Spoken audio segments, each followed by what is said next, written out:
Good morning, I have to say. This is one part of team streaming activity and I'm back with more Warhammer. Last time we met Theodora and she joined our party, as well as we met our esteemed battle sister Argenta. She will indeed carry us through thick and thin. So let's collect some items. Ooh, well-maintained stub revolver. We are gonna need it for now, because currently we are indeed using stub revolver, so we can exchange that, give Abelard a stub revolver. It has better armor penetration and better damage, but less, well, rounds, but can work around that. Not such a big problem. Then let's see if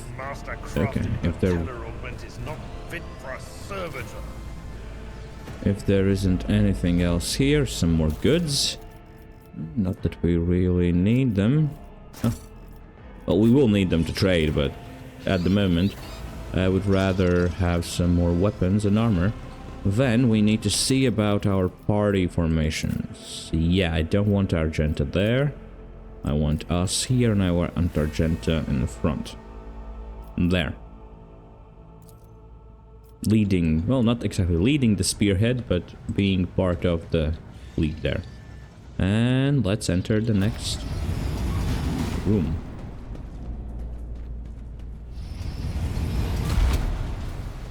Well, hello there. We can see some heretics. We could start our turn by moving Argenta in and giving her chance to attack our opponents, but it might crash the turn order. The game has this thing that, I would say a bug, that when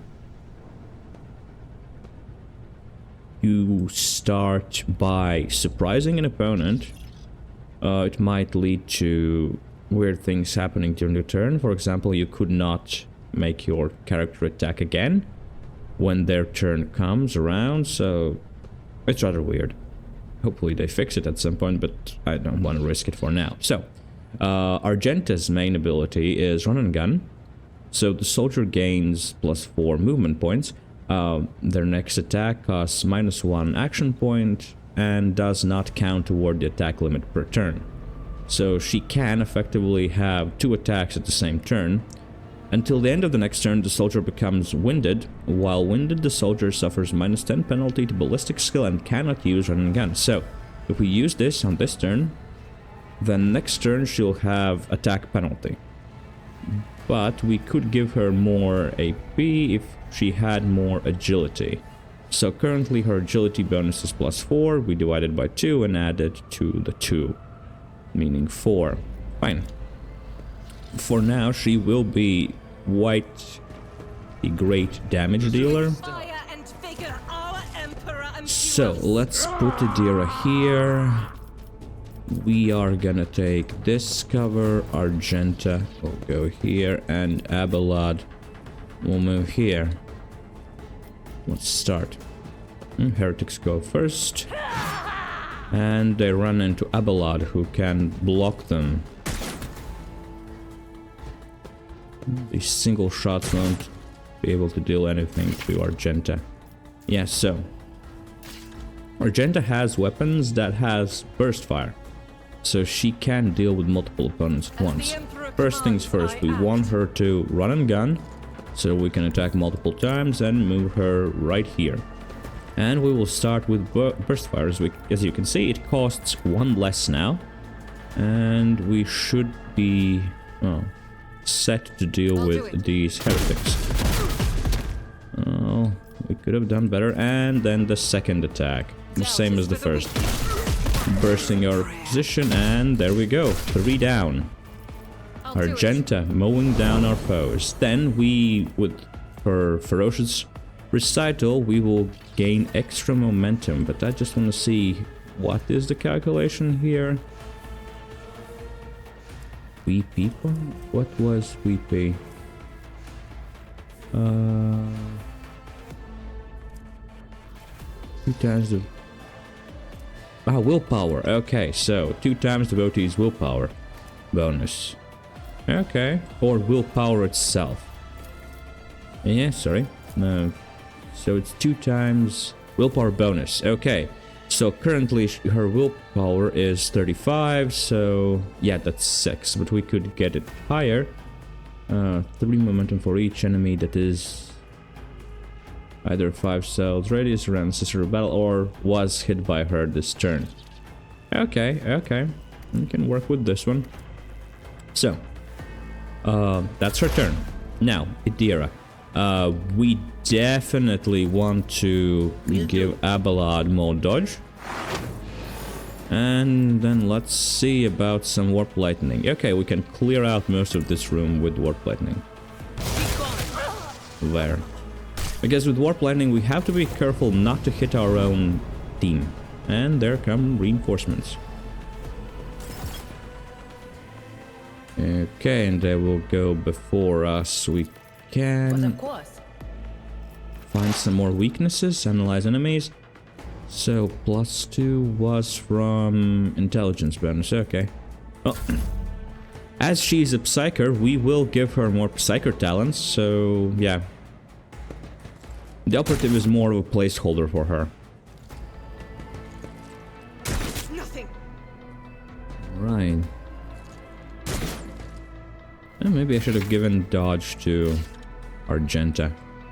So, let's move up.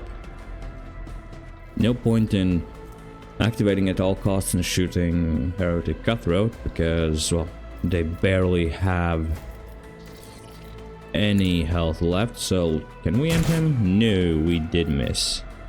Well, that's not cool. So let's give Argenta voice of command, so that the next turn she can do some heavy damage and offset her. Victory is. And with this we do offset her ballistic skill point loss. So we have enough momentum for our signature abilities, but heroic abilities, but we currently have not unlocked them just yet. Now, if Argenta would move here, can she hit them without hitting Abelard? Yes, she can. Okay, that was rather neat.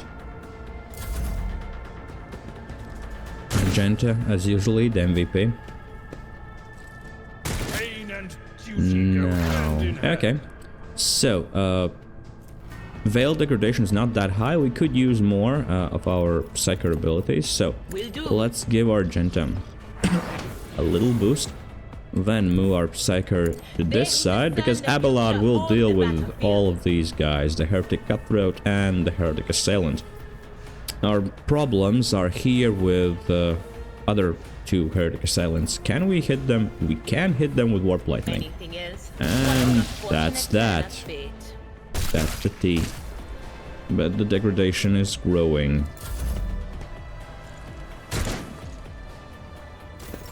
Yes, so the worst cases I've seen with Veil degradation, oof, it gets real bad. Some huge demons are summoned and, well,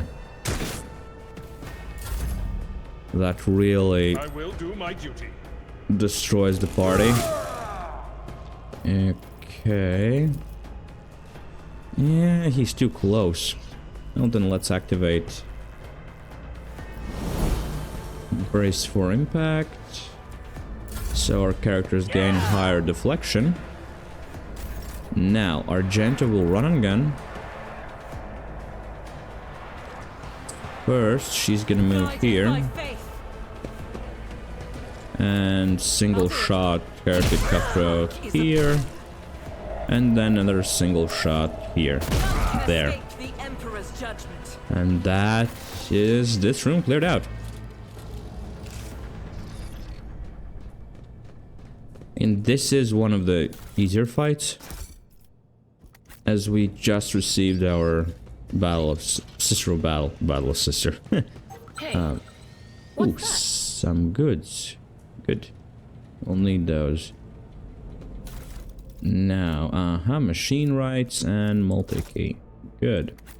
That will come in useful. Actually, it's time to do a quick save. Now, what do we have here? More loot. Set of icons, machine spirit, waltlet, and belly churn wheels. Okay, fair enough. And more goods. Alrighty, now there are some rooms that we can access, but I just want to check if there isn't any other loot here. No, it does not seem that way. Alright, now more heretics. They don't have anything interesting, so let's I dare not provoke the do that. Yep, skill tests.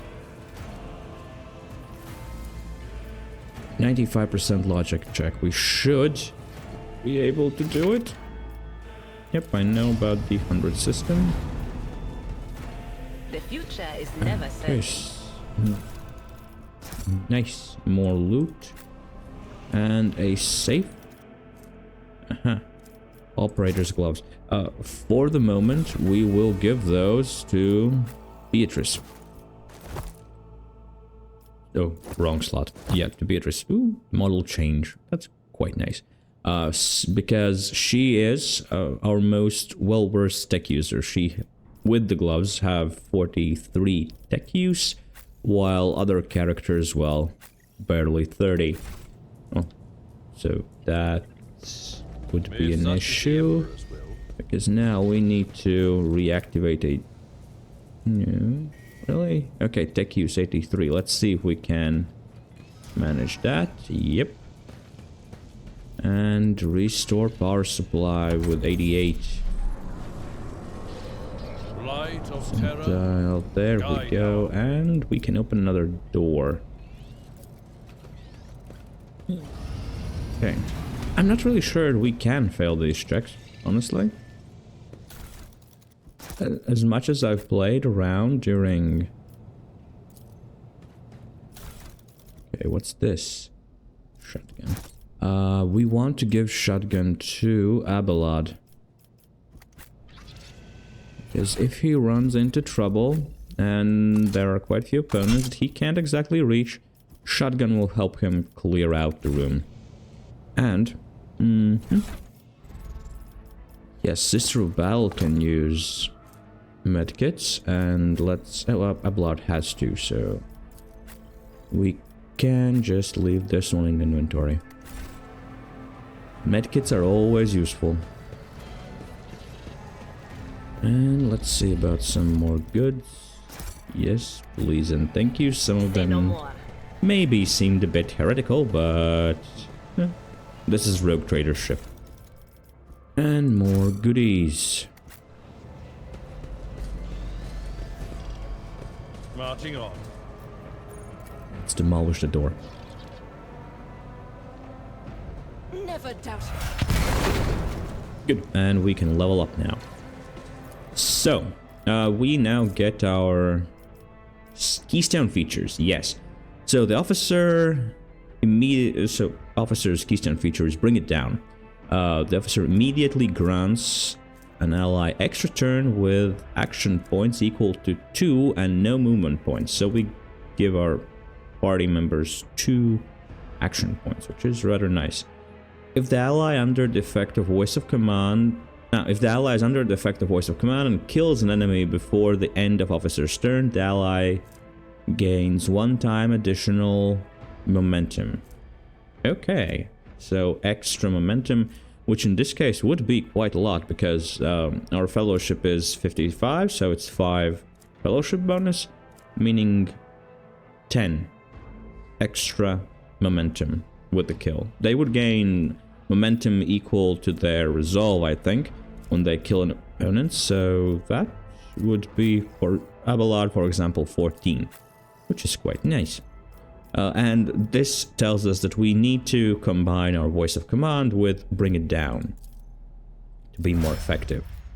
So, as for our warrior, their Abelard's Keystone feature will be Endure. Until the warrior's next turn, all incoming damage is reduced by their toughness bonus, and the warrior gains plus toughness bonus temporary wounds. Abelard's current toughness is 50, so it would mean -5 damage reduction and +5 temporary hit points, wounds. There we go. Do we get here? Aha, so our operative, Theodora, will gain exposed weakness. The operative removes all exploits from the target to decrease the target's dodge, parry, and armor by, what is it? Exploit stack times perception bonus. Her perception is 45, so 4 times whatever stacks of exploits plus 10%. Well, this could be quite large percentile until the start of the operative's next turn. This sounds rather nice. Now, as for Argenta, she will gain Revel in Slaughter. The soldier immediately removes the winded effect. Until the end of combat, the soldier gains the following bonuses: +10 ballistic skill, +5 +2 times agility bonus, which currently stands at 5, so 15% bonus to critical damage, and 5% critical hit chance. This ability becomes available after the soldier kills 3 enemies. The kill counter is not reset between rounds. So it means that we can kill... so if we kill 2 enemies one round, 1 next round, then we can trigger Revel in Slaughter because we've killed 3 enemies.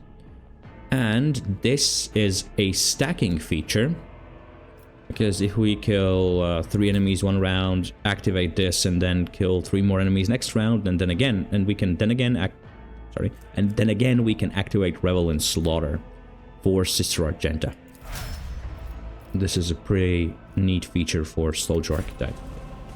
And we have opened a way further I'll warn you if I back hear to the officer's deck. Let's see what we can loot. That was an autosave.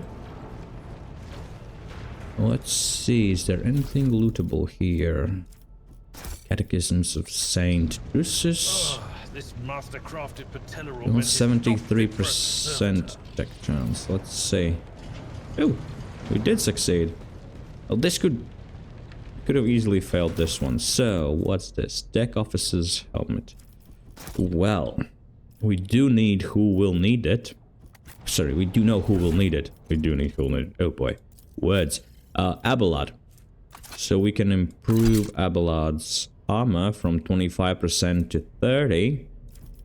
And that means he will be that much more tanky. And we need him tanky. He's gonna hold our front line for foreseeable future.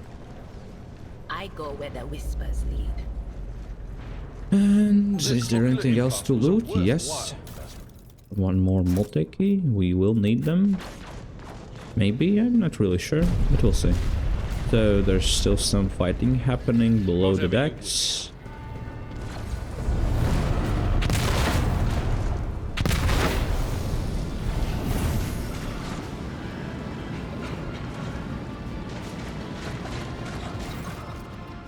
The roar of the flames rings in your ears as the choking smoke makes you cough and gasp for air. You instinctively recoil from the scorching heat, wiping your face. A moment later, a hazy silhouette forms in the raging wall of fire. You are surrounded by ear-splitting noise and screaming, yet you distinctly hear the sound of footsteps. And then you see the figure walk out of the fire toward you. It is Theodora one Valenciuss. Her expression is calm, terrifyingly so for someone whose body is engulfed in an inferno. One of her hands is resting on the hilt of her power sword, the other is raised in an inviting gesture. Are you lost, my heir? Okay, so this is not voiced. Argenta goes, as still as a statue, then slowly raises her weapon. An apparition! A sorceress apparition! Trickery of the warp! Sister, you will lower your weapon. Despite his commanding tone, Abelard does not sound too confident. He is staring at the rogue trader, and you notice a muscle in his cheeks twitching. Threatening the Lord Captain is outrageous. Okay, let's go with this is impossible. I doubt you are aware of the limits of what is possible, Beatrice, for your worldview is but an iota of what a rogue trader knows and sees, but I can tell that you would like me to share that knowledge with you. The power over reality. Theodora watches you without blinking. Her snake-like gaze almost make you forget about the fire searing you, leaving burns on your skin. I can lead you out of these flames, Beatrice, show you a path, rid you of pain, and give you a weapon so that you may defeat your enemies. Decide. Your mouth begins to salivate. Each word Theodora speaks is like a music to your ears. The entity that now dwells in the deepest recesses of your mind is pleading, begging, demanding that you give her an immediate answer, and that answer can be nothing other than acceptance. Do not listen to this abomination. Beatrice, if there is naught but his light in your heart, if you are resolute in your faith, then step into the flames. The Emperor protects. His faithful will not be deterred by either darkness or deceitful promises, nor will the fire burn those who carry the torch of faith in their soul. To void with you, we need to follow Lady Theodora before we suffocate in this furnace. The people. Abelard looks back at the coughing and confused people around you. Beatrice, the survivors of the middle decks. We must help the crew. Lead them out. Find a way around. Over the roaring flames you hear distant sounds, frightened voices, screams, muffled and distorted as if there were a body of water between you and them. Then we'll miss our chance to meet up with Theodora breaks off and starts coughing violently.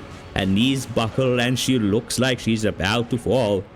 Beatrice, what are you waiting for? So, we're gonna save our crew. Yeah, we're gonna go with saving our crew. Get the people off the bridge. I will not leave my people in harm's way. After seeing, well, so many people dying in it was a charge that we led or were pushed people into during our time as officer, we are still haunted by their souls, so we will not lose these crewmen. You look away, the illusion breaks. The unbearable heat instantly makes your skin burn, and the voices of the people beyond the shroud of smoke grows stronger and hopeful once you and your companions rush back, barking orders and guiding the survivors. In your determination, you completely forget about Theodora, and when you turn your head, you see nothing but bellowing fire. So, back, we will go around. Okay, so we will find a way around. Where did it go? Thing that was standing in front of us in the fire? I could have sworn. To the same place all unholy visions go. Do you want to follow it, witch? Okay, so we can crash the platform. Let's do that. Have high enough ballistic skill. And that opens a path. Great. Let's move over.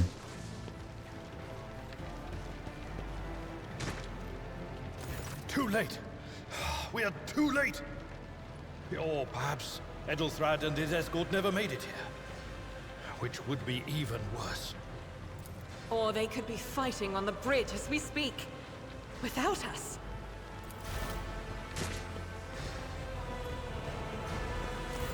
My lady, I beg your pardon for interrupting. The people are asking for orders. You came back to save us. So now we will follow you through thick and thin. To the bridge. If Ethelthrad is there, then he requires immediate assistance. I say there is one thing that I find most troubling. The Lord Captain's voxcasts. They are still coming in, even though it would make sense for Lady Theodora to be on the bridge right now, at the head of the counter-assault. I feel uneasy. What if the Lord Captain is besieged in her own chambers? With your permission, I suggest that we confirm for ourselves that she is not. We can use the same elevator that Lady Theodora and Mort headed for earlier. We will do so. We did not make it to the meeting, but we will reach the lift. And we sent Ethelthrad, if he is at the bridge, some reinforcements. Because there were quite a few people that we saved. Now, let's see about some loot, shall we? A nice little stroll. Nope. The enforcers are still fighting there. This is a generator, right? Yes, the generator hums softly. When you draw closer, your skin begins to tingle from static discharges. The future is Indeed. never certain. So, these are the doors that will lead us towards the chambers of Lady Theodora. But there's some loot. Reinforced thermoplas. Well, that's some kind of material. Adamant and hilt guard, armor kit cargo. And consecrated promethium mix. Fuel. You want to burn something or somebody. More munitions, sorry. And some other stuff. Let's see what's here. Ooh, machine rights and Lex Mechanicus goggles. So we will equip those. Currently we are the party member with the highest logic at 40. I don't think that anyone else, nope. Nobody else has that high logic. So let's look a wee bit more cyberpunkian. Quiet. They're trying to tell me something. And there we go, Lord Captain's quarters. Yes, indeed. We are heading right there to see what is happening, or where Theodora is. Let's see if we can find her. We did find an apparition of her, so that is a thing. If that sealed itself, the door sealed itself behind us, the elevator as well. So let's see, is there anything here? Alright. Does not seem so, but it looks cold, I guess. It seems that there's some sort of a coldness here. Yes, warp ice, I guess, as Adira put it. Oh boy, that's Mort. And that's Theodora. She doesn't look very alive. Oh, and those are shadowy tentacles of the warp. I do like this warp tentacle animation. But there is something very wrong. Yes, and something pink is here as well. The warp slowly seeping in. Let's see about Mort first. So, Helm of Devoted Protector requires Dogmatic Follower. This helmet grants its wearer immunity to enemy critical hits for the first 3 rounds of combat. Yeah, for now, this will go to Argenta. She's our only dogmatic follower. If we check her, yep, she can equip it. So she will be safer on the battlefield. Yeah, if we check the character, we can see the convictions here. Due to our choice to save the crew, we are now follower of Iconoclast conviction. And for this we gain above the thundering guns. The rogue trader and 2 random allies start combat with temporary wounds equal to their own resolve. So in our case, we would gain 6 extra hit points when we start combat. Abelard is Iconoclast as well. Theodora is, well, of course, she's a heretic. Ooh, destroy the weak. What does it do? The first round of combat, everyone in the Rogue Trader's party gained 25% chance to regain 1 AP after killing an enemy. However, triggering the effect immediately manifests psychic phenomenon. Does not reset the cooldown of attacks and abilities. But I don't think we can use it because it would be the Rogue Trader's party. And she's not the Rogue Trader. So for her, this only allows her to equip some items. I don't think she can move further to Watery or then to Fanatic and Zealot for the heretical path. And Argenta is a dogmatic character with Wotray, yeah, reputation there. And yeah, Path of Redemption, what the heck is that? Any momentum expenditure by the Rogue Trader and their allies, including heroic acts, is reduced by 20%. Yes, no, I don't think our party can use it. If we as a Rogue Trader would have it, we could. So the only thing we will gain are those extra hit points for us and 2 other party members, randomly chosen. Now, let's see. What about Theodora? Theodora von Valenciuss's body is sprawled on the large, blood-drenched desk. The arch-militant's corpse, still clutching a weapon, is slumped against one of the bulkheads. Emperor, accept thy faithful souls. No! Lord Captain, I didn't hear a thing. Not a whisper, not a breath. It was so loud. Why didn't I foresee this?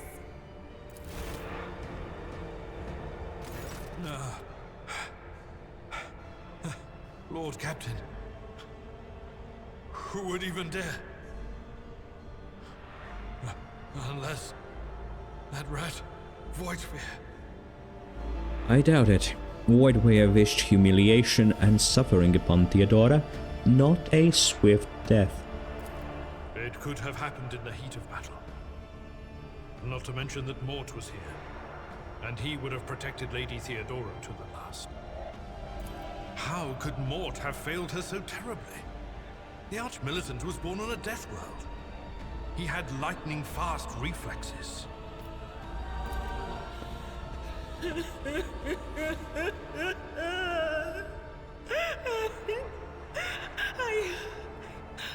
I can look at things in my own way.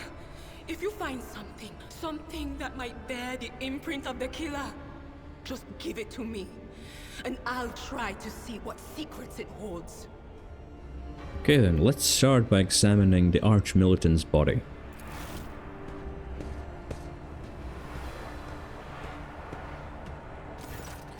An auto pistol shot went straight through Mort's forehead, spraying the floor and the furniture around with blood, brain matter, and shards of his skull. The safety on the Arch-Militant's weapon is off. The killer must have been a split second quicker than he. And now let's examine Theodora. Or what is left of her. You lean closer to the body. The cause of death is apparent. What ended the rogue trader's life was an auto pistol shot. An extraordinarily accurate one at that. Theodora's face wears an expression of surprise, the last emotion she experienced in life. Something on the floor catches your eye. A heap of blood-spattered parchment and scrolls that must have fallen off the desk. As you lean down for a closer look, you notice something else. Small shards of glass scattered on the floor. Theodora, would you try touching Theodora? You might be able to see the killer through her eyes. It doesn't work like that. I can try to read the memories of objects, but dead bodies are a different story. Something like that would require her soul. And after what we saw on the officer's deck, I won't risk searching for it in a warp. Fair enough. Let's inspect the shards by the desk.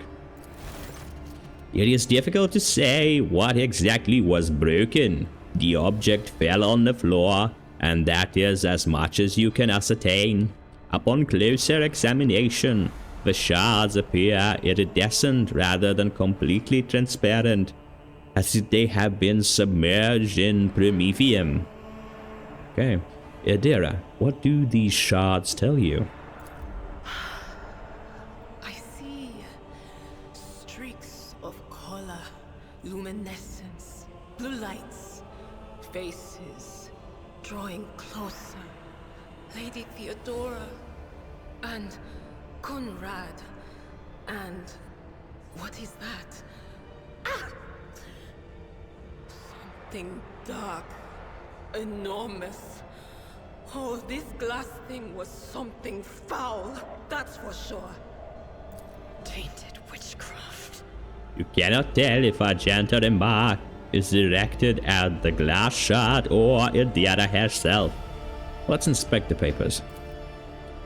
Report, accounts, dispatches. You go over the scrolls until you stumble upon a document that is starkly different from the rest. It is handwritten letter signed with initials XC and the seal with a symbol that is vaguely familiar to you. So we succeeded in Lore Imperium test.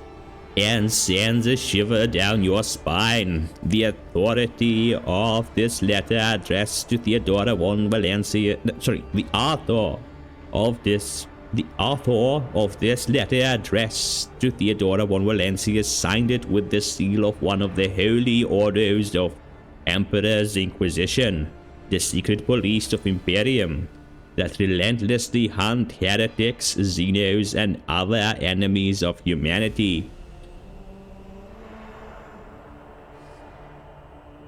Oh, sorry, there has been some yawning on my part. We had best be on our way. Yes, Maybe. the crucible of battle calls to me once more. Maybe there's not enough oxygen in the room. Who knows? No, wait!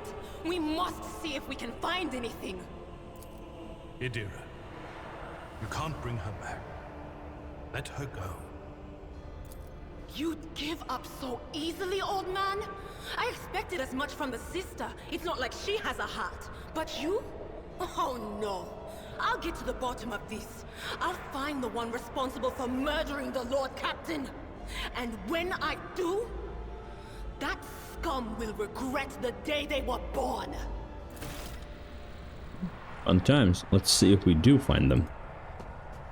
Because I don't really know. So, Theodora's Rosary.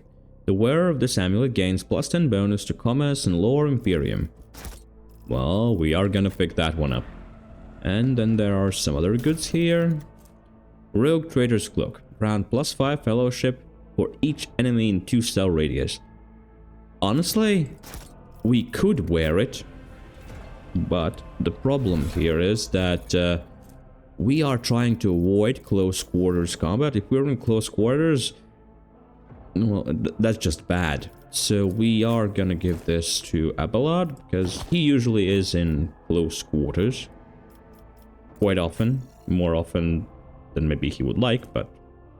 And we are gonna take up the Rosary of Theodora for extra Lore Imperium and extra commerce. Check. Skill improvements. So... No, let us save after this revelation about Theodora's current status. and move on. More heretics. Alright, so we need Abelard here so that he can start running. I will put Argenta right there. Theodora can go here, and we will stay a bit back, right there. Yep, I'm pretty know what that armor does. What we want to do is move with Abelard here and then charge at the Servitor. And then we can leave. It will be done. You attack. Good. Cool, it's our turn. Okay, we will give... Do I want Abelard to attack again? So what is that status on the combat servitor? Heavily damaged. The servitor is heavily damaged. Its damage, hit chance, and wounds are greatly reduced. So it's a stunted servitor. Because I definitely will bring it down to some of my party members. Actually, let's buff Argenta. And then give her bring it down. There. And she can just open barrage.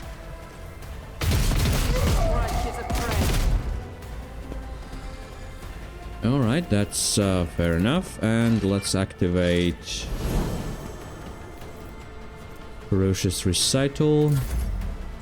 Now we can mark the Heretic Cutthroat. They will survive, but they are marked. We attacked them, we didn't hit them, but they're marked. That's great. Now it's Argenta's turn. We want her here. Rejoice in battle. Huh? Yep. So that she can deal with most of our enemies. There. She will gain extra turn because I'll do it. She killed the marked opponent. And we can deal with that heretic. And now she has her extra turn. She can move a bit closer and then unleash a barrage. Yeah, we don't want her to hit Abelard. She hit the Servitor most of the time. Now, we definitely need to give Argenta a dodge because the combat Servitor will attack her. I have no doubt in my mind about that. Let's buff. So that was the weakness. So exploit deals extra attack deals +5 more damage. So currently it would be what? Her perception bonus was... Can I see the character sheet? Yes, her perception bonus was 40. So 4. It means... Let me calculate here. 5, so... Yeah, 20% more damage. Okay. The damage is also increased by 10% for each, so 40% more damage. If we use her Psychic Shriek, so it would deal from 7 to 16 damage to the target. It is a Psyker ability. 1 plus Psyker's willpower bonus plus Psy rating. Her Psy rating is 1. Her willpower bonus is, I think, 5. Let me double check that. 6. Even better. Yeah, so from 7 to 4 plus. Okay. Let's use the Psychic Scream against this Servitor, trying to bring it down. Ooh, that was nice. 15 damage. It's almost dead. It tries to retreat. Abelard attacks. Oh, that wasn't that bad. Now we can pull Abelard back a bit and charge again. And again. And now we can use Endure on Abelard so that he's harder to hit. And we can give... Oh no, we can't. Oh, we're out of range. Sorry. we should be able to give Argenta. No, not Voice of Command. She already was under the effects of it. God, we need to move a bit more closer. Now we can give her another turn. So she can use the single shot and finish off the Servitor.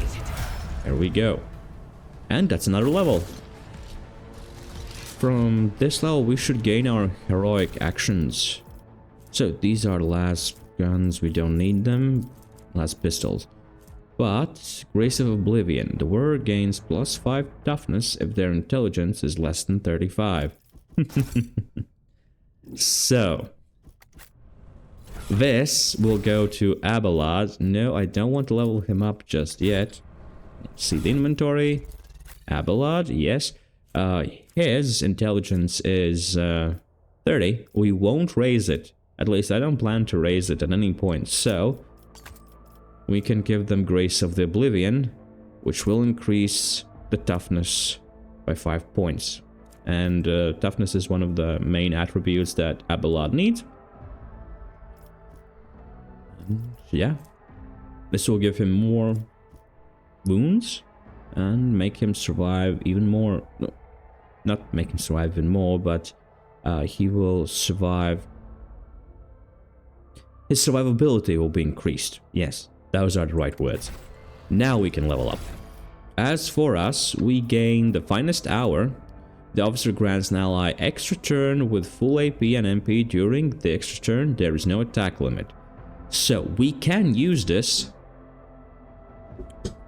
whenever we gain enough momentum. We can trigger one of these, what are these, heroic abilities? I guess so. Now, let's see what's next. We gained a... Yeah, so these are either heroic acts or desperate measures. But yeah, this is rather great. Extra turns mean that we can offset... what was the name of the thing? We can offset... Oh, it escapes my mind. Yes, well, we can offset the amount of the enemies. So yeah, we can offset the action creep. Basically, enemies would have more actions than us. If there's more enemies than us, they could overwhelm us just on the merit of, well, the actions they can take. Now with this, we can offset it by granting extra turns to our allies. So, what do we want to pick up here? I'm not really sure. What is this? Show them. While Commissioner is adjacent to an enemy, all their allies... Yeah, we don't plan to be adjacent to our opponents. The ally suffers... No. If the commander kills a target, they can use at all costs. Once more, this combat for 0 AP. Oh, that sounds interesting. Any time the commissioner grants additional movement points to an ally character, they give. This will synergize with an ability that we can get later as an officer. Mark. Quite a large bonus to momentum, but what I want to pick at the start that will become quite useful would be the increasing the range of the voice of command, so we don't have to move up to our allies. So all our abilities would be increased by range by +3, but voice of command would be increased by +6. And if you recall, if we apply voice of command to our allies, it doesn't matter for our other officer abilities at what range they are. We can just apply them. We can just apply these abilities to them. So what about Steel Resolve? Not really. Temporary wounds, maybe. An officer uses ability on an ally, the ally gains bonus to their perception and ballistic skill. And it might be useful, but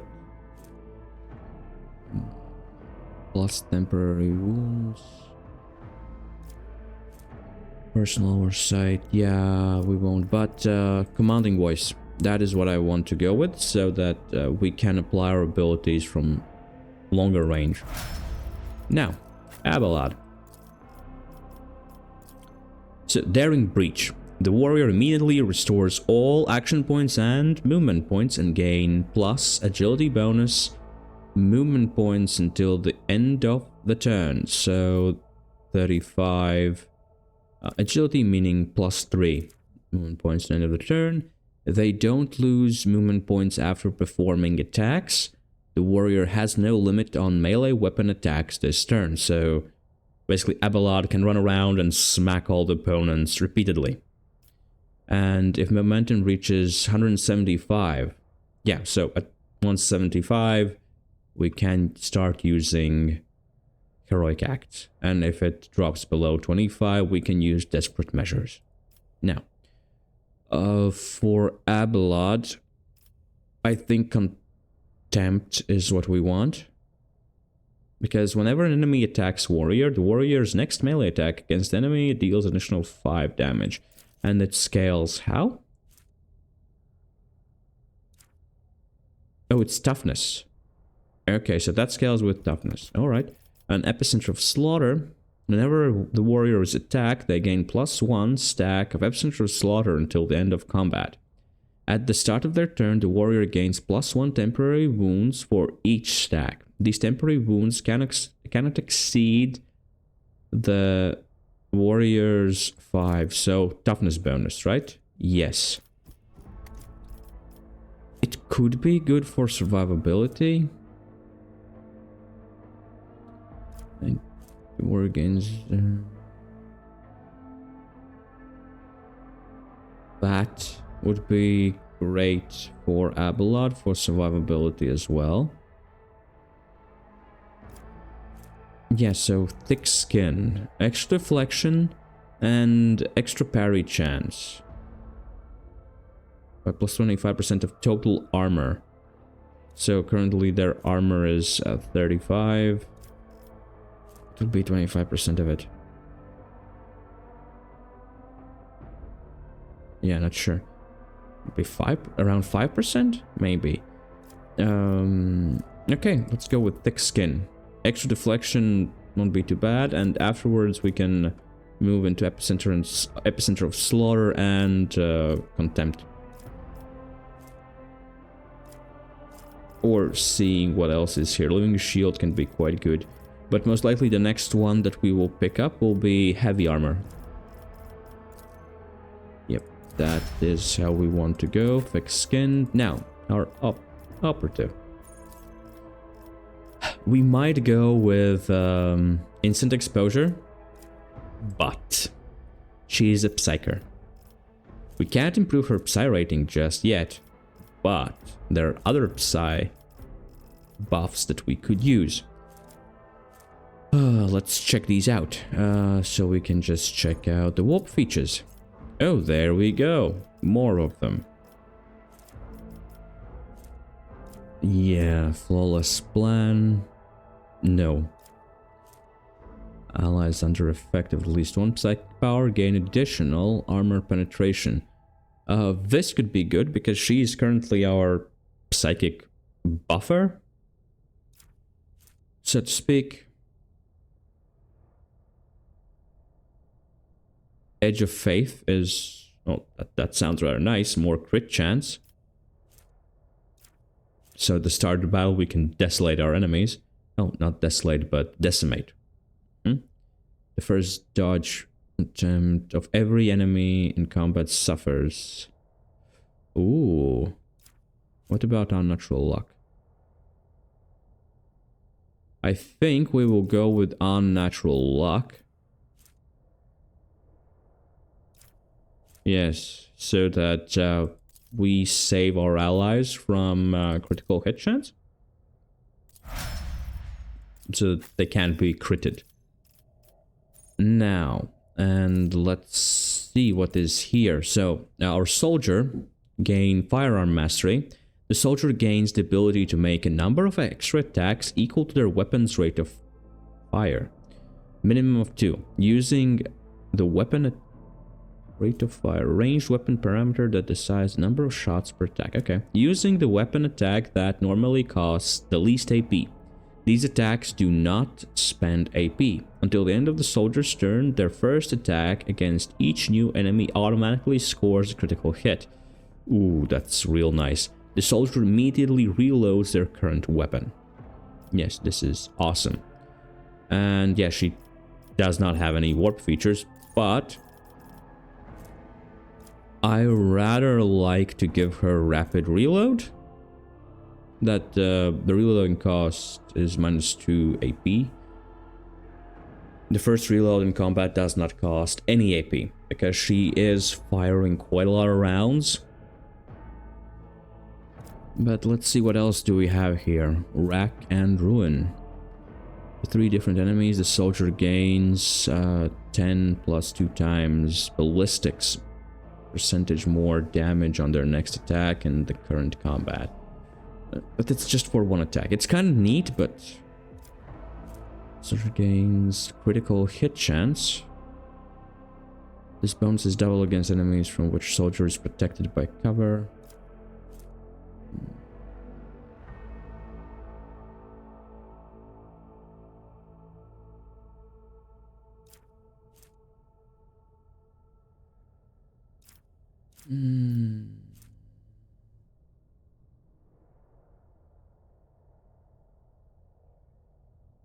This might be rather neat. The point blank in close combat, but yeah. The weapons rate, current rate of fire. Maybe.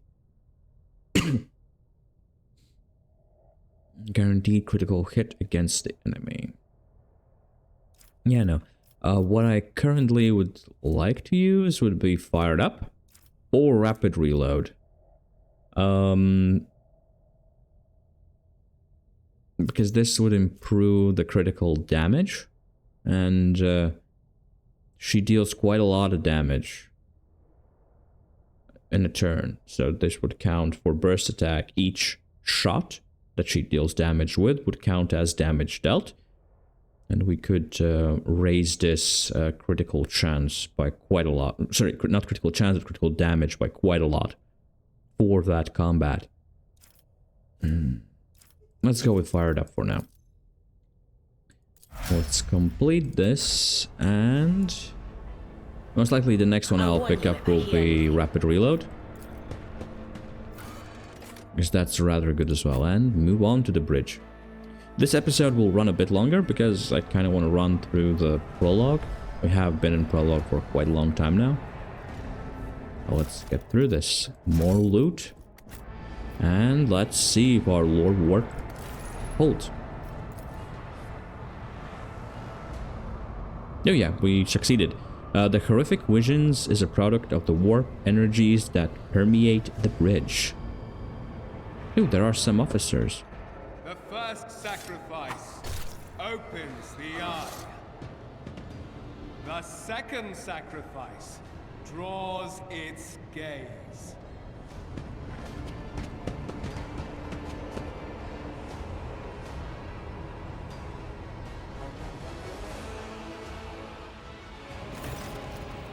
Ethelthrad, who is clutching a bleeding wound on his chest, gives you a tormented look.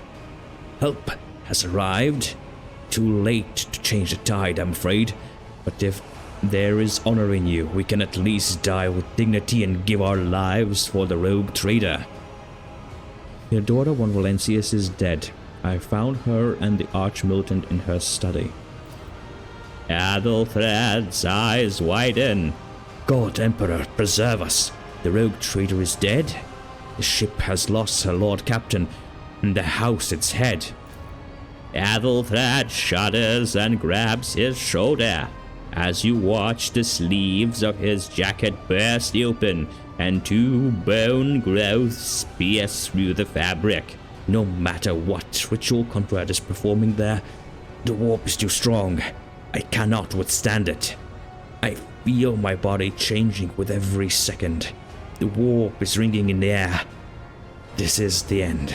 We will perish in the warp, along with the warrant and all the dynasty's heirs. The enemy of humanity has triumphed. Theodora looks anxiously at Ethelthrad. Then she glances back at you. I've seen it before. We'd better get away from him. The changes are already accelerating. Okay, now we can go with our commissioner's past. I forbid you the very thought of yielding. Only by resigning to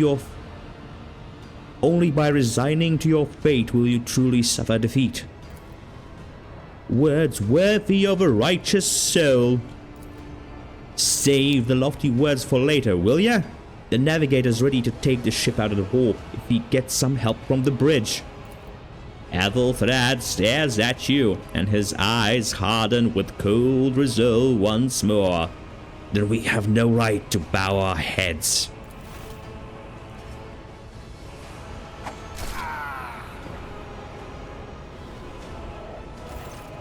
You see Conrad Voidware clearly in the gloom of the bridge. The broken blade he is holding is stained with dark drops that seem to have pearlescent glimmer to them. We're out of time.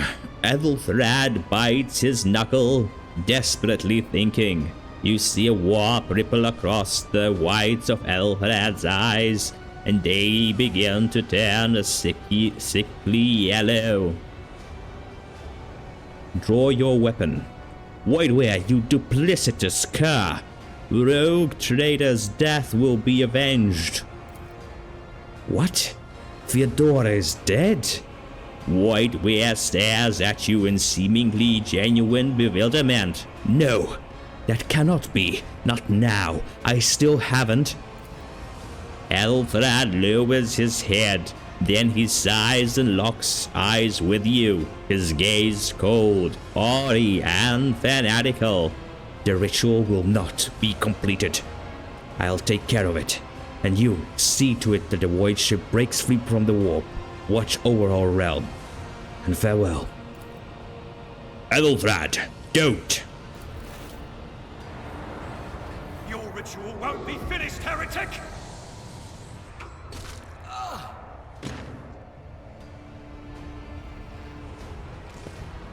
He runs away.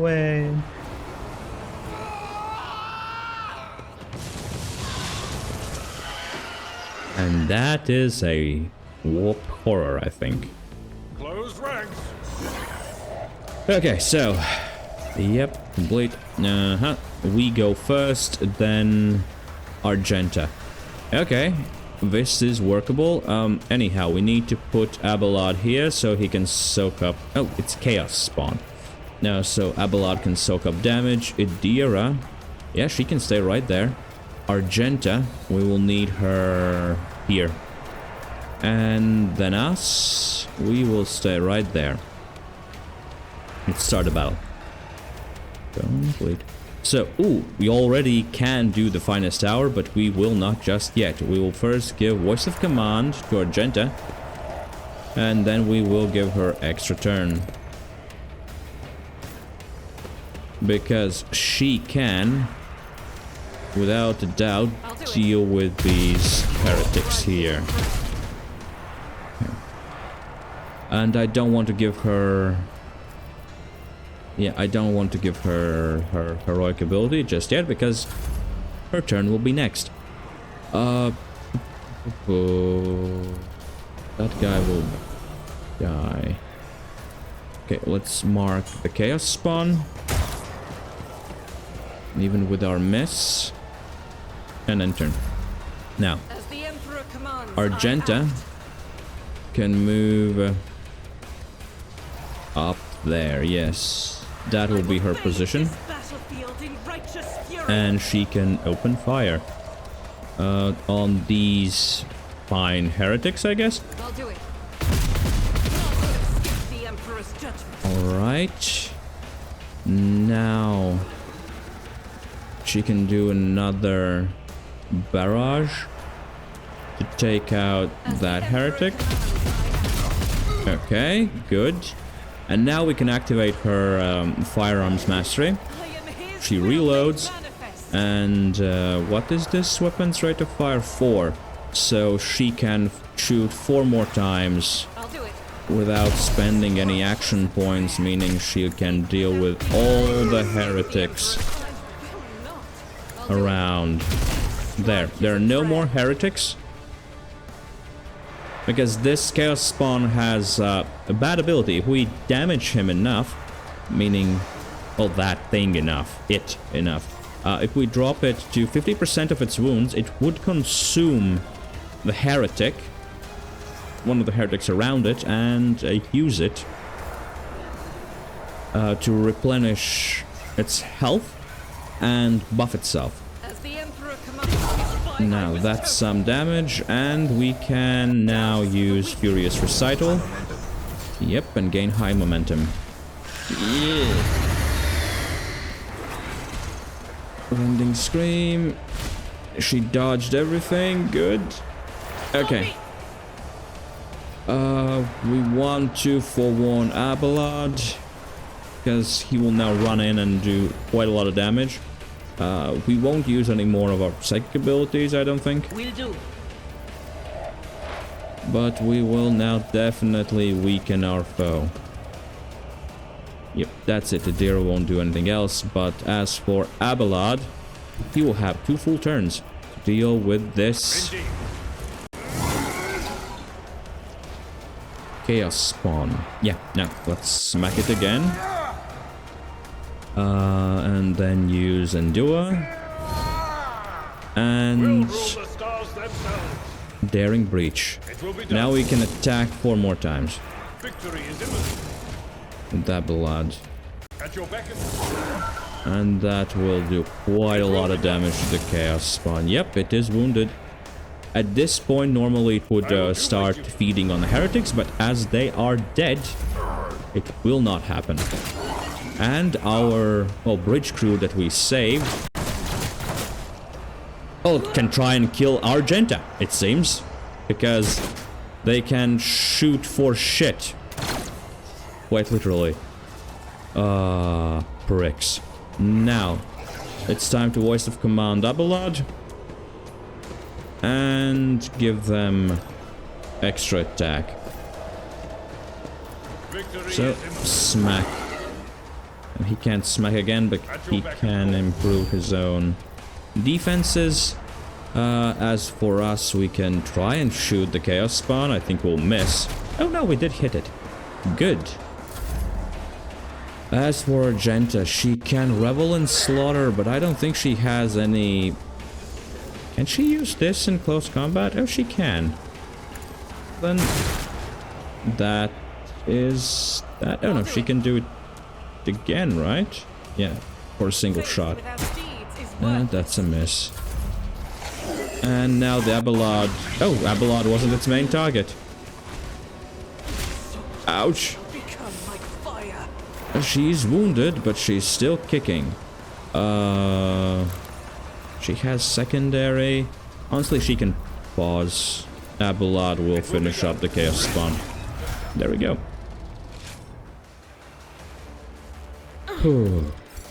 Now, this boss encounter is one of the easier ones, though.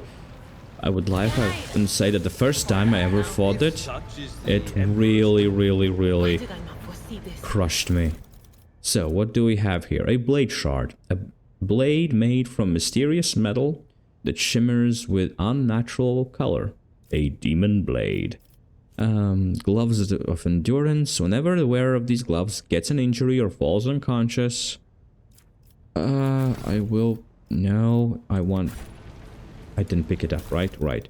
And Mantle of Heroism.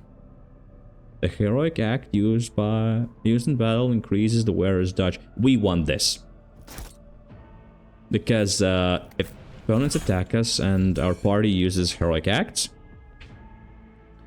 it will give us extra dodge to the maximum of 60% dodge. And we want that extra dodge.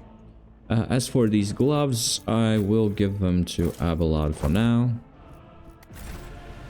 But there are better gloves for Abelard later. Now, let's see about leveling up. We have available characteristics. Well, what we definitely want to do is to boost our fellowship so that it's at 60, meaning we would gain plus 6 fellowship bonus to all our abilities, which is what we definitely need. Now then, here. It will not die. Power weapon expert. Yeah, I'm not yet sure what kind of weapon we will use.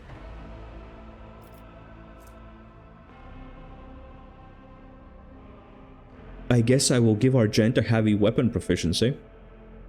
Because it will lower the heavy weapon strength value that you need to use them. Normally it is 60. With this it would be 45. And I guess we can improve Argenta's strength so that she can use heavy weapons. Because they have very high rate of fire and very good burst fire. So yeah, there are some heavy bolters that we would like to give her. But here,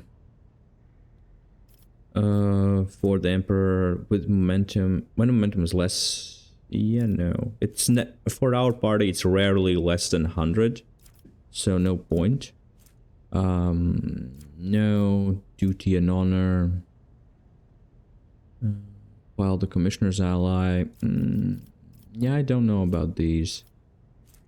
All allies, excluding Xenos in the current party, gain +5 to the same characteristic as was chosen for humanity's finest. So everybody, all our allies would gain +5 to fellowship. Maybe, but I don't want to do that. No, heresy.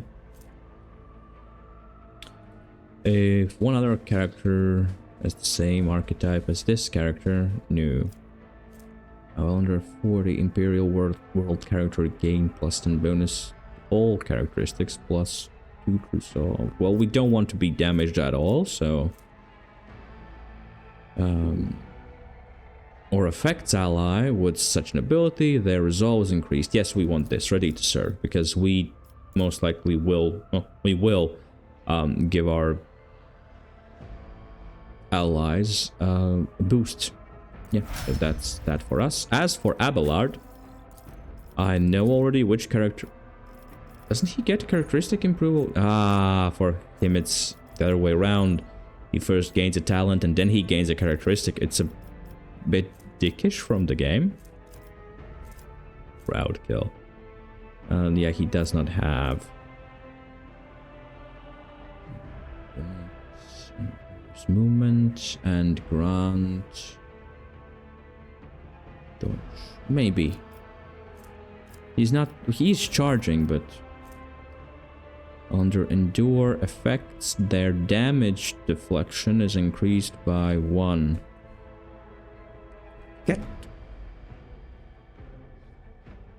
No. There's the cat who tries to come in my lap now. He has to go elsewhere.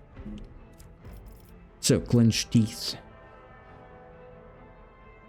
Against the first attack made by every enemy in combat. Defensive maneuver. Yeah, what I would want is either ramming speed or, well, epicenter of slaughter or contempt. I think epicenter of slaughter. Extra wounds for survivability. Abelard is going to be our tank. Then we want to give him 1 extra point in strength. Just so that next we can give him talent. We can give him heavy armor talent. Yeah, as for Idira, well, available characteristic. The game would want us to put something in her intelligence, but we will put something in her perception to move it to 50, and then the next points will be spent upgrading her willpower. Because she's a psyker. And now, here, we can give her more psychic talents. What did the Mind Thief do? Anytime an enemy becomes the target of any particular psyker ability, for the first time, This enemy suffers -5 penalty and Psyker Intelligence. Oh, it would be good for attacker Psyker?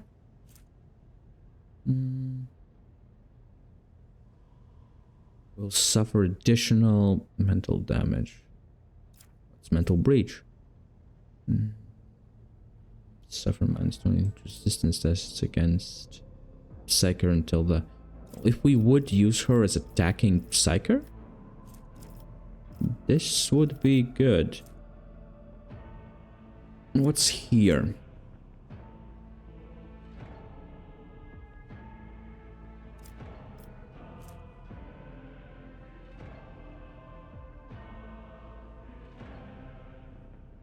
Oh yeah, we want this. Advice and guidance. The first time in combat that an ally becomes the target of psychic power, the ally gains +10 to weapon skill and ballistic skill until the end of combat.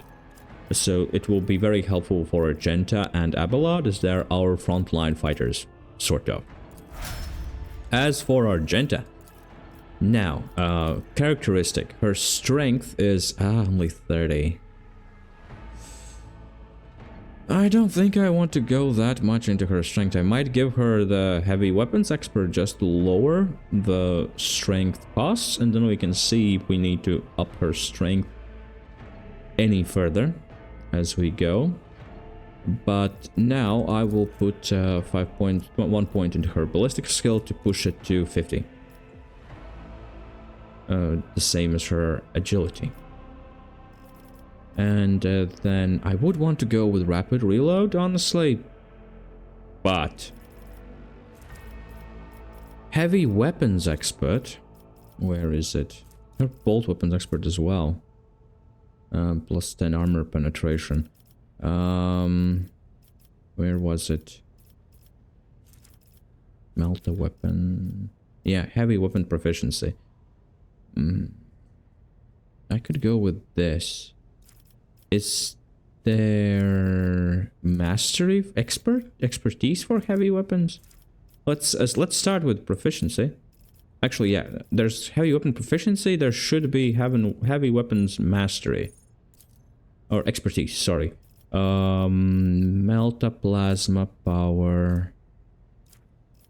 I want to see all of them. Enough bullets for everyone. Turn deals. Ooh, extra damage. That might be interesting. To take, but bolt master, expert, melt a weapon, plasma power weapon, solid projectile. We already have bolt a weapon. We can't have that. Eldari proficiencies. There are really no expertise for heavy weapons. Well, let's see. Let's pick that up, this talent, and see if we can get it. If there is no expertise in heavy weapons. I'm not really sure here. But that's our level up for now.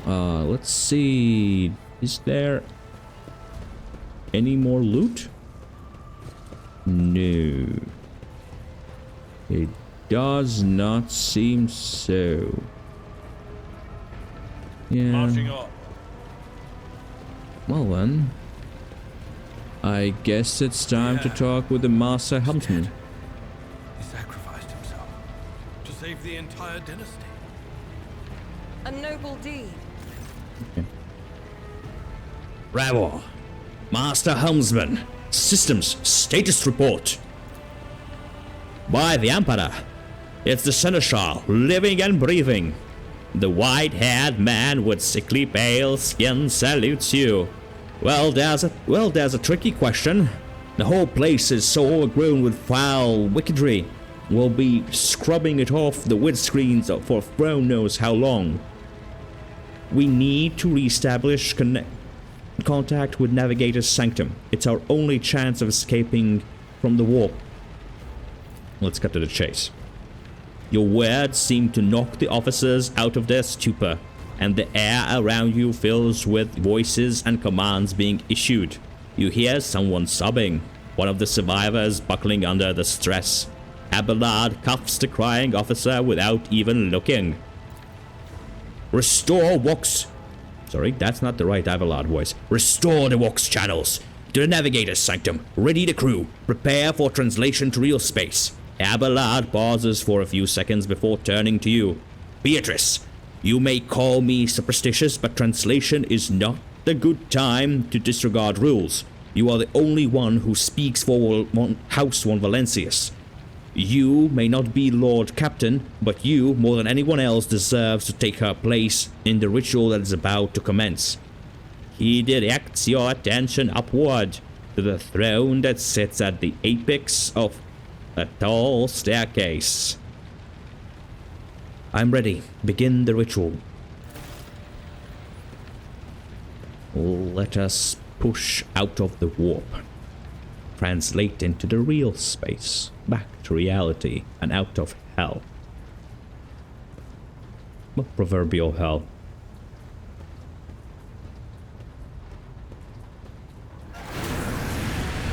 Theodora... Sorry. The image before you is hazy, swaying in sorcerous currents invisible to mortal eye, as if whatever is beneath the thin shell is constantly changing while still remaining the same. It has taken on the guise of Theodora, but the false rogue trader's eyes reveal the entity's true, surreal nature. One of Theodora's eyes is engulfed in otherworldly fire, the other, a vessel of ancient evil, bores into you. A voice seeps directly into your brain without ever reaching your ears, and this voice booms with all the horrors of the warp. Who are you to oppose destiny itself for the sake of living that are not your own? So many threads stretch between you and other creatures of your world. Pitiful, worthless links ready to shatter at the slightest touch. A muddled, erratic, pointless tangle. It resonates and merges with the voices that have already dug their foul roots into your consciousness. A moment later, you realize that all these voices are the myriad manifestations of the same call that has finally invaded your mind. You. No, I'm saving my people. Do your worst, but you cannot stop me. Theodora lets out a long screech, a shrill, overwhelming sound that can only be interpreted as laughter. Lead them then, mortal. Guide them, persuade them, force them to walk your path. You will need followers, for destiny is preordained. Your head begins to spin, and whiskers drops slither down your cheeks. You blink, and you are no longer looking at Theodora. It is the traitor, Voidware, just as fluid and ephemeral as the previous apparition. The same terrifying voice seethes from his lips. The aspirant vowed to return with the trophy, the relic that could serve the edge of daybreak. The fate was assured and the steps chosen, and yet you broke the unbreakable. What you took, when you took the aspirant's place. I see you on the day when the final dawn rises over the Iron World. I see you by my side on that day. The day of my resurrection. The image is scattered by invisible sorcerous winds, and you see Ethelthrad, her eyes aglow with the same sinister flame. Your image is woven into the tapestry of things to come. I am the will of the Weaver of Destinies, and today I will weave a new thread of elusive possibilities that fickle chances. The thread that will lead you out of the maw of irreversibility. The thread that will help you find the keys to salvation. The thread that will guide you and the weapon of our return to me. Yeah. A cavalcade of hazy glimpses of a futures yet unknown passes before your eyes. A flash of crimson, purple, The images replaced one another in a violent kaleidoscope, without ever letting you get a proper look at them. Through the rippling image, you see a twisted image of Abelard, the loyal seneschal of your dynasty. The path is set, child of dawn. The thread is woven. Follow it, servant of mine. Oh, that was a lot. But we must continue. Ravor turns around and looks up at you. He hesitates for a few moments, then addresses Abelard, who is standing next to you. Seneschal, the navigator's sanctum is silent. The walk signal is stable, which means... Abelard nods absent-mindedly. The navigator gave his life battling the storm that nearly claimed the Valenciuss flagship. We will honor his memory along that of all who died this day. Ravor does not look away. He's giving you a hard stare. His white brows frowned. Seneschal, what will you tell us now? Who is that? Where is the Lord Captain? As first officer, it is my duty to inform you with the greatest regret and indelible sorrow that Lord Captain Theodora von Valenciuss is dead. May her memory never fade from the annals of the dynasty. Thank God this is wise. By right of blood succession, and with the absence of other kin who could challenge this decision, We are not going to say anything. it is hereby declared that the successor to Theodora von Valenciuss is her heir, the rightful inheritor of the warrant of trade, and the title of Rogue Trader. The official ascension ceremony will be held at a later time. In the interim, have you lost your tongues? Hail your lady. It is because of her toils that we all still live. The deed is done, mistress. My apologies. I meant to say, Lord Captain.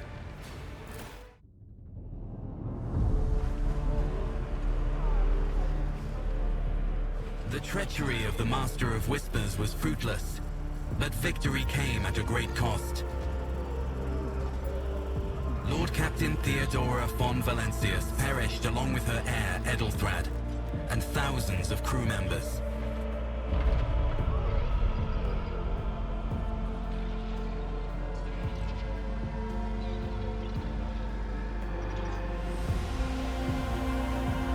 Yet hope remained, for the second in line to the Rogue Trader dynasty survived, and through the strength of her resolve, saved those who were counting on her for protection.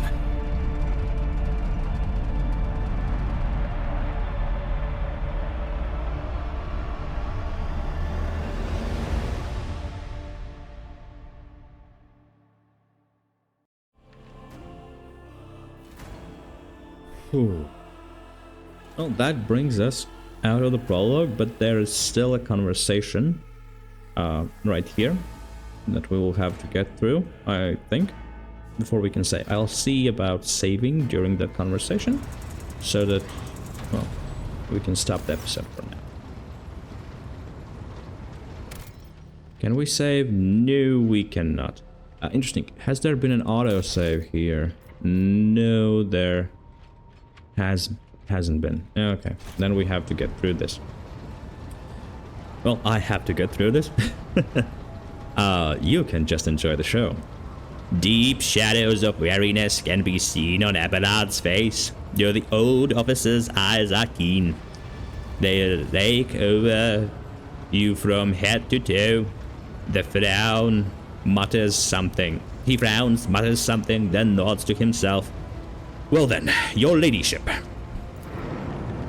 You cannot help but notice that the seneschal does not know how to talk to you or where to begin. His hesitation brings an involuntary smack to your face, as though someone else entirely is gloating at the old officer's confusion. Seeing your smile, Abelard pulls himself together. Yes, there is still something inside us, inside our heads. You must now hold your first officer's briefing. In your new role as Lord Captain, for many of those who are about to join us on the bridge, This will also be their first briefing. We sustained massive losses among the senior and middle-ranking officers. Some posts have had to be filled by the deputy's deputy, while others go unfulfilled entirely, and now the deck clans are deciding who will take over leaderless crews. How did we come to lose so many officers? It appears the Heretics were deliberately targeting the vessel's command. They knew exactly whom they were looking for and where they could be found, which is unsurprising given that their informant on board was our own Master of Whispers, Abelard Grimaces. What is on the agenda for this meeting? Reports on the condition of the ship and crew. The Lord Captain is not usually drawn away from her important affairs to attend such routine briefings, but this is a unique situation. I am still receiving updates from across the ship, and they are not encouraging. Getting this bird to fly could take a gargantuan effort, even so far as you're personally negotiating with the authorities of the system we are currently in. So prepare to hear a bevy of complaints and excuses, your ladyship. Take this opportunity to get a good look at the officers who work 6 decks away from the bridge, and they in turn will have the honor of beholding the visage of the Lord Captain. So we know that we already spoke with Conrad previously about asking that it is a weird title to be called Lord Captain, not Lady Captain for Lady Theodora. But it is a tradition on the Void ship to whomever is in charge, either it's a Lord or Lady, they are still Lord Captain. Now, let's continue with, have you succeeded in tracking down Voidwear? Abelard grits his teeth. No, Lord Captain. It's in all the commotion, his trail went cold. Our people are still on the hunt for him, and many mutineers who may still be skulking in the ship's many corridors. But frankly, I would not be surprised to hear that we are now one shell short. I'm afraid that it will be some time before he answers for all that he has wrought. Well, we want to be the rogue trader, so let's go with the last one. I'm ready to start the briefing. Summon the officers.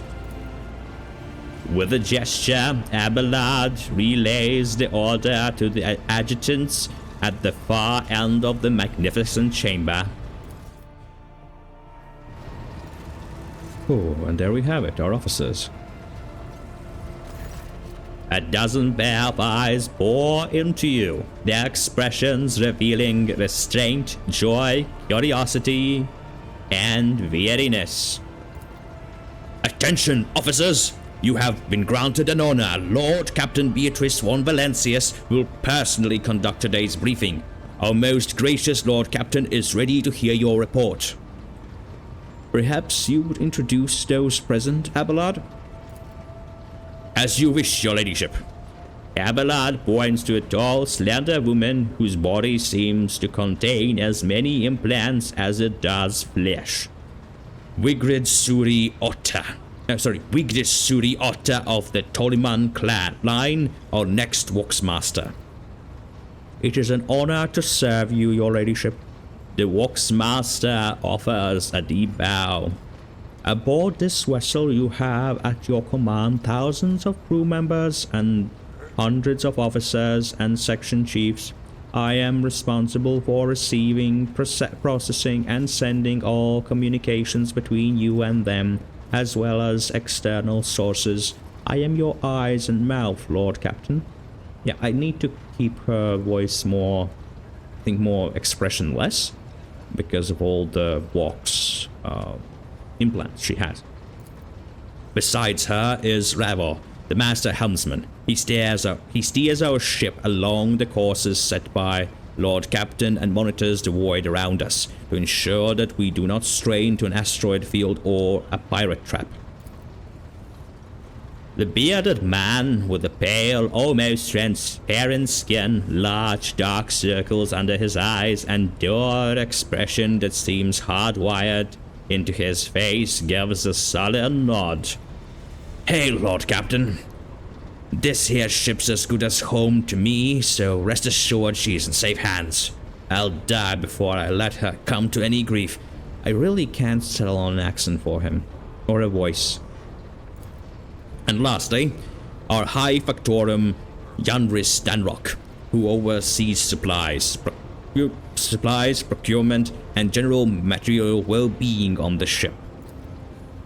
Dressed in an embroidered jacket, the heavy-set man with oiled hair offers an obsequious smile and bows. It is an honor, your ladyship.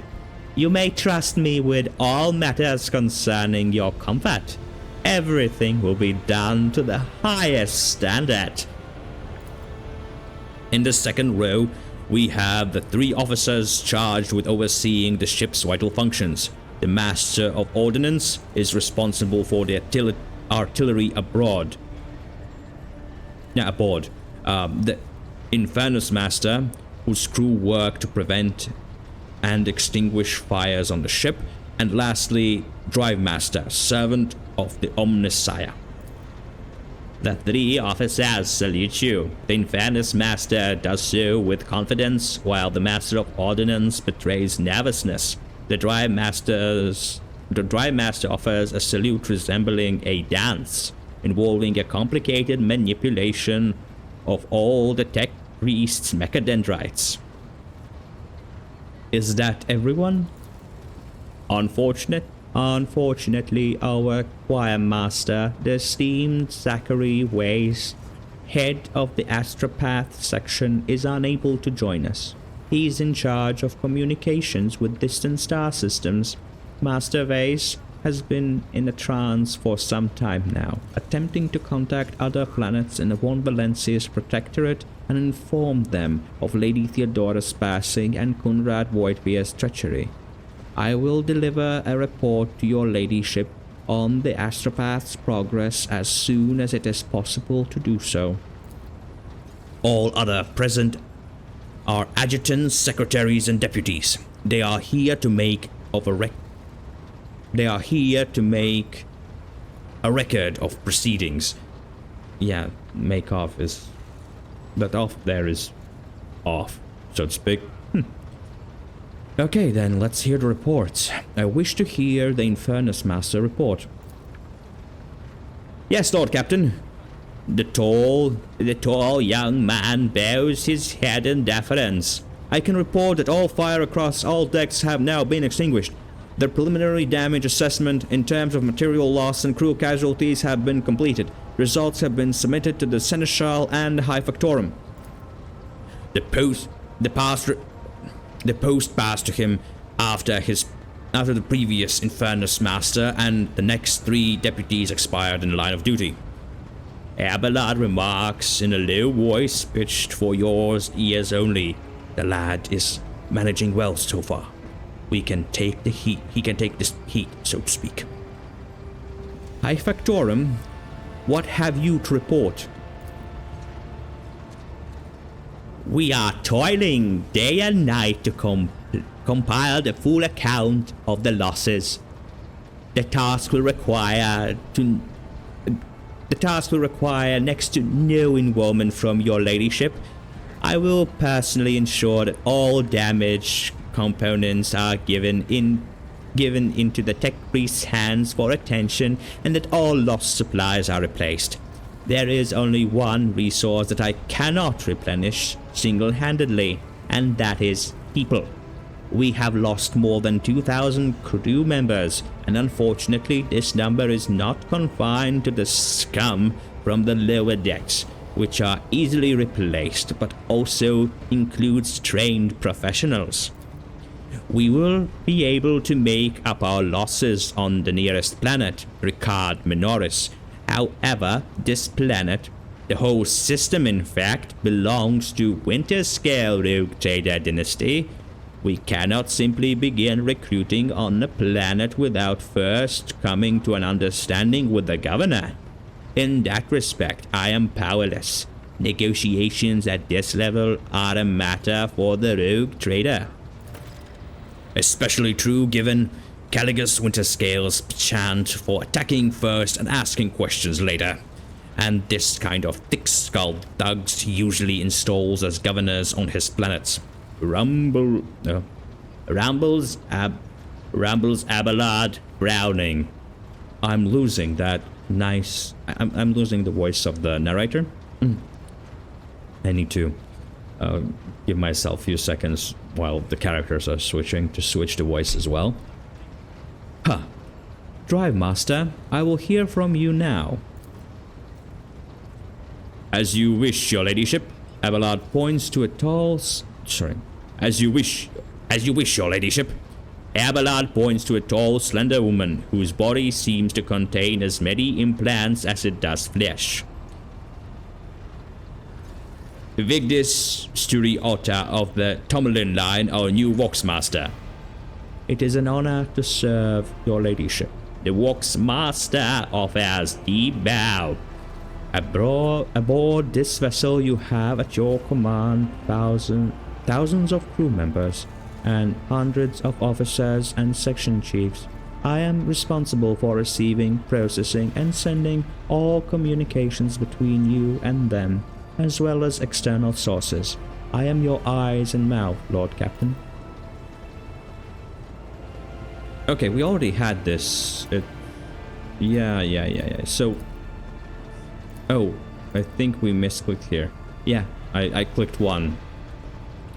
So we return to the first conversation. Whoopsie. Let's go with Dry Master. I will hear from you now. Wrong button. A voice distorted by Rock's retranslator emerges from under the tech priest's scarlet hood. Lord Captain, the foes that set upon this noble void ship destroyed the repositories of hundreds of machine spirits. The great warp engine entrusted into my charge is unharmed, thanks to Omnissiah, but its spirit mourns its dead brethren. We have not yet identified the prayer protocol capable of assuaging this sorrow and anger. With great sorrow, I must also report that the Agency Prime, overseer and spiritual authority of all tech priests on board fell in battle. The Magos was betrayed by the little flesh that remained part of him, the most terrible loss. There is no one among my comrades aboard whose experience and comprehension of the sacred protocols equals that of the fallen Magus. We require a replacement, and as soon as possible. Okay, I understood every word of him. I see. Thank you. The tech priest bows her head. Oh, it was a lady. Master Helmsman, deliver your status report. Right you are, Lord Captain. To cut long story short, the outlook is bleak. The ship sounds more or less... The ships sound more or less, but without our Agency Prime and the Navigator, who fell in battle, we have no way out of the system. If we try to set so much as a toe inside the warp, I don't know what'll happen first, our warp drive being torn to pieces or all of us melting into bulkheads.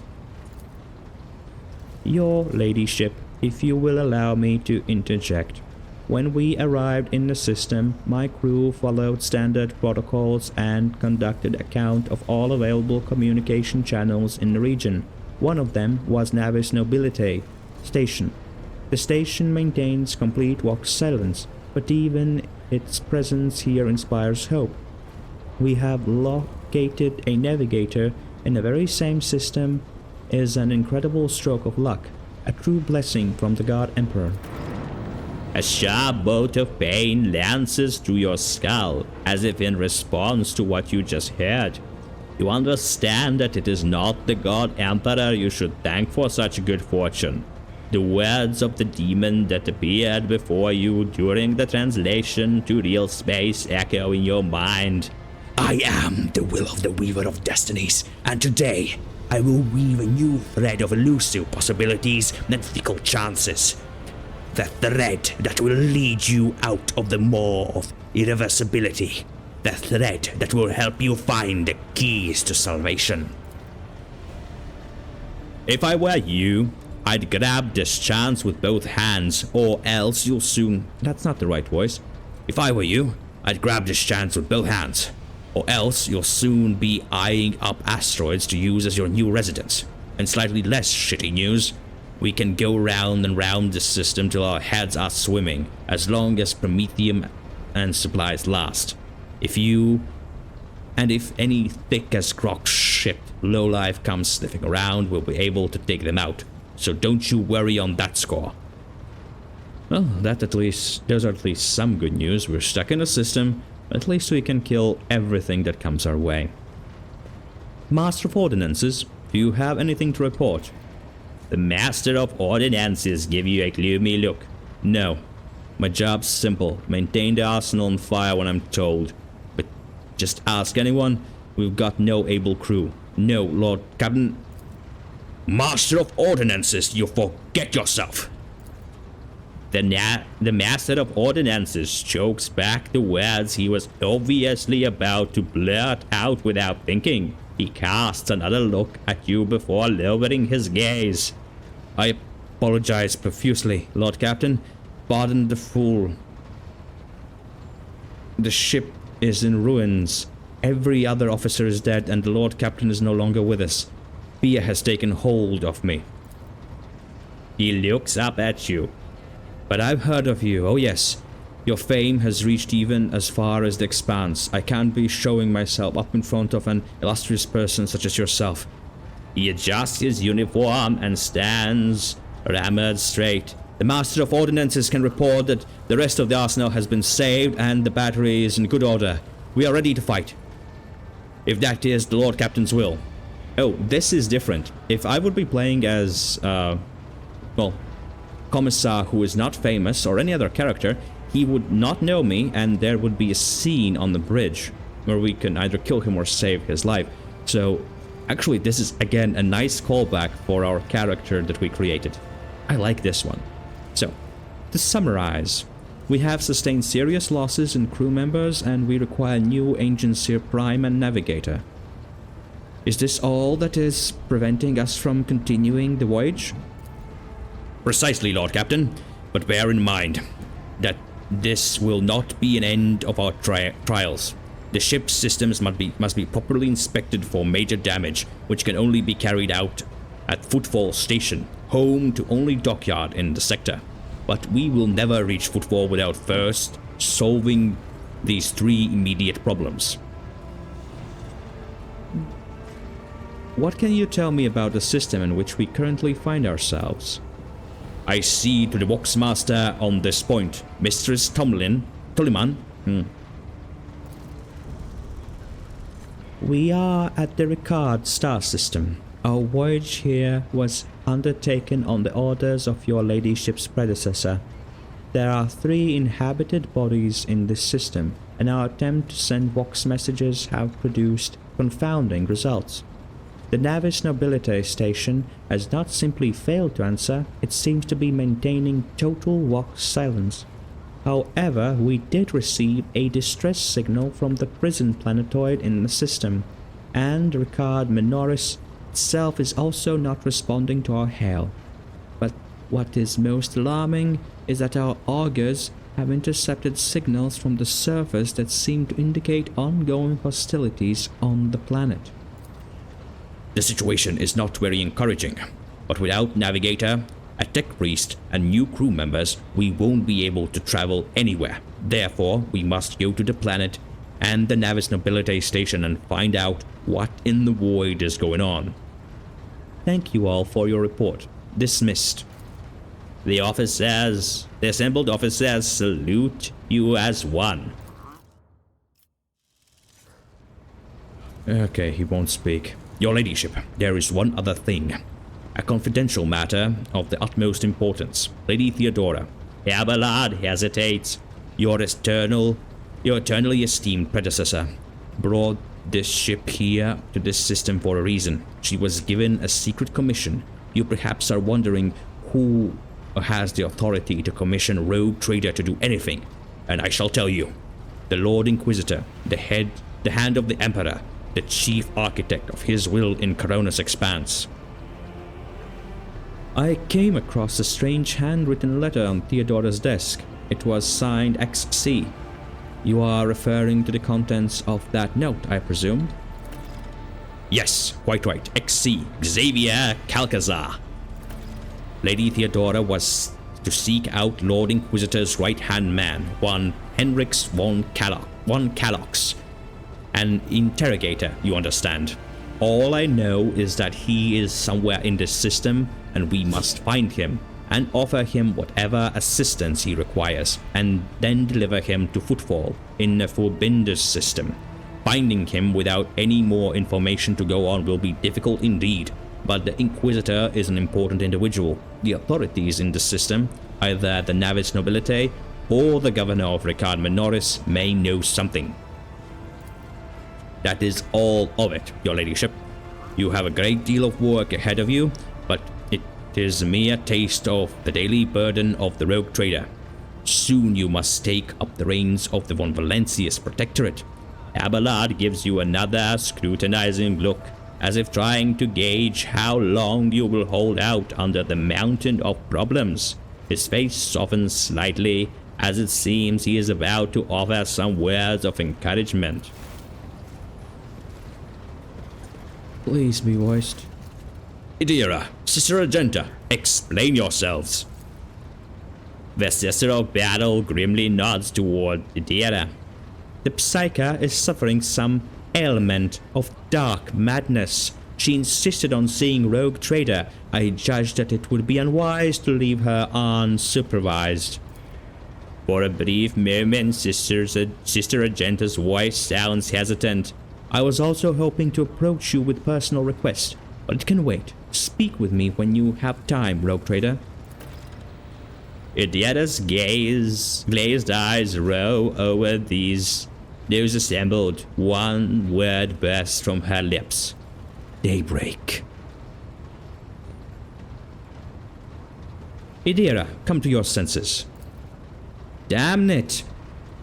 Theodora presses her fingers to her temples in desperation. Your ladyship.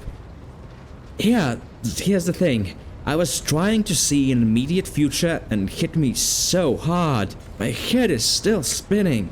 Something very strange is heading our way, and I can't make out what it is no matter how hard I try. A single word is all I can make out. Daybreak. Or maybe it's dawn? And it's ringing and ringing like an echo, like a bell. But if it's daybreak, then why is it so dark? We cannot extract any information of value from a single word. Can you tell us anything else, Mistress Glass? No. Not yet anyway. The voices are going berserk, all shouting at once. I can't make any sense of it. As soon as I know or sense anything, I'll report it, alright? Lord Captain, if you want me to take a closer look into your future, find me on the bridge and we can talk. Lady Theodora was well served by my whispers on many occasions, and I'm sure you would benefit from them as well. The Psyche's bitten lip stretches into a weary smile. If there's nothing else of value to report, I declare this briefing concluded. It is time to get to work.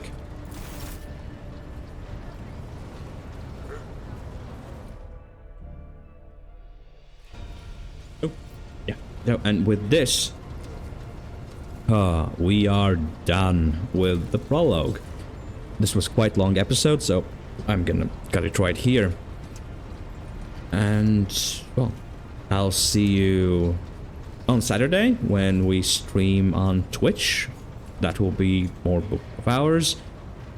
And, well, wait for the next episode that should come regarding the first chapter of Warhammer 40k Rogue Trader. Bye!